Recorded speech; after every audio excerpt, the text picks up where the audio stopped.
देखिए, ऐसा मैं आपको पूरी सरकारी नौकरी की वजह बताता हूँ, लोग समझ नहीं पाते हैं। शायद मोहन यादव जी के पास, मुझे लगता है, उस स्तर का दिमाग भी नहीं था कि वो इस चीज़ का सही जवाब दे पाते। मैं आपको देता हूँ सरकारी पीएचडी स्कॉलर हैं आप, मतलब आप ये स्टेटमेंट दे रहे हो, काफ़ी कंट्रोवर्शियल हो जाएगा। बिल्कुल नहीं होगा। ये अपने दम पे उन्होंने क्या किया है? देखिए, देश की राजनीति अगर सिर्फ मोदी जी के नेतृत्व और उनके दम पे चलती रहेगी तो राजनीति का स्तर इसी तरीके से गिरता रहेगा। आप कंगना साहब के बयान देखिए, मैडम के, वो कहती है कि मेरे हाथ में कुछ नहीं है। कंगना को किस स्तर पे एमपी बना दिया आपने? सिर्फ मोदी जी के नाम पे ना। अगर देश का विकास इस बात पे निर्भर करेगा कि देश का प्रधान भी मोदी जी चुनेंगे तो गांव कभी विकास नहीं कर पाएगा।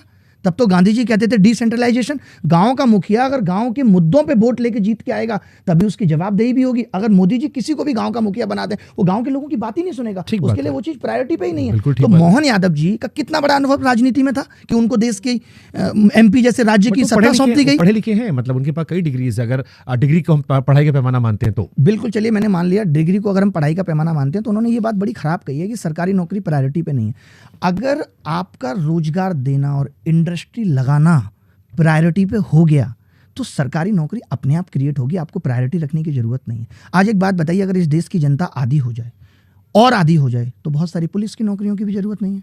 पुलिस किस लिए? शासन व्यवस्था को चलाए रखने के लिए, क्योंकि पॉपुलेशन ज़्यादा है। जीएसटी डिपार्टमेंट की नौकरियां किस लिए हैं?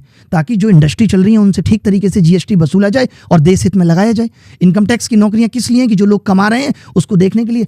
तो अगर आप इंडस्ट्री लगाओगे, अगर आप प्राइवेट इंडस्ट्री भी लगा रहे हो, अगर आपका फोकस उस चीज़ पर भी है कि बाहर से एफडीआई, फॉरेन डायरेक्ट इन्वेस्टमेंट भी हो रहा है, तो सरकारी नौकरियां अपने आप क्रिएट होंगी। तो इनका जो मकसद है वो प्राइवेट नौकरियों को क्रिएट करना भी इनकी प्राथमिकता में नहीं है। सरकारी नौकरी कोई क्रिएट करने की चीज नहीं है। जरूरत होगी तब तो सरकार नौकरियों को लेगी।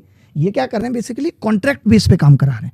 इनको लगता है कि 60,000 रुपए का काम अगर 8,000 में हो रहा है, ये देश के युवा की मजबूरी का फायदा उठा रहे हैं। बात सिर्फ इतनी सी है। और अगर यही हालत रहे तो जो आज ब्यूरोक्रेट्स भी बैठे हैं ना, कल को ये भी कह देंगे कि हम आईएएस ऑफिसरों से भी अब 18 घंटे काम कराएंगे, 16 घंटे काम कराएंगे, उनको आवास भी नहीं देंगे। हो सकता है ये कह दें सैलरी भी आधी हो जाएगी। तो आदमी तो मजबूरी में काम करेगा, तो ये उस मजबूरी का फायदा उठा रहे हैं। सरकारी नौकरी इनको क्रिएट करने की जरूरत नहीं है। इन्होंने इतनी इंडस्ट्रियां बंद कर दी।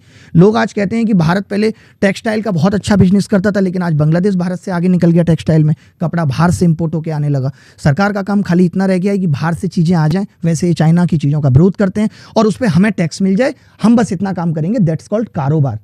ये कारोबार है कि आपने टेस्ला यहाँ खोलने के बजाय एक कार बाहर से जो 30 लाख रुपए की मिल रही है उस पे आपने 30 लाख रुपए लेके कह दिया कि जी हमारे लोगों को आप 60 लाख में बेच दिए। ये कारोबार है, ना कि आप देश हित में कोई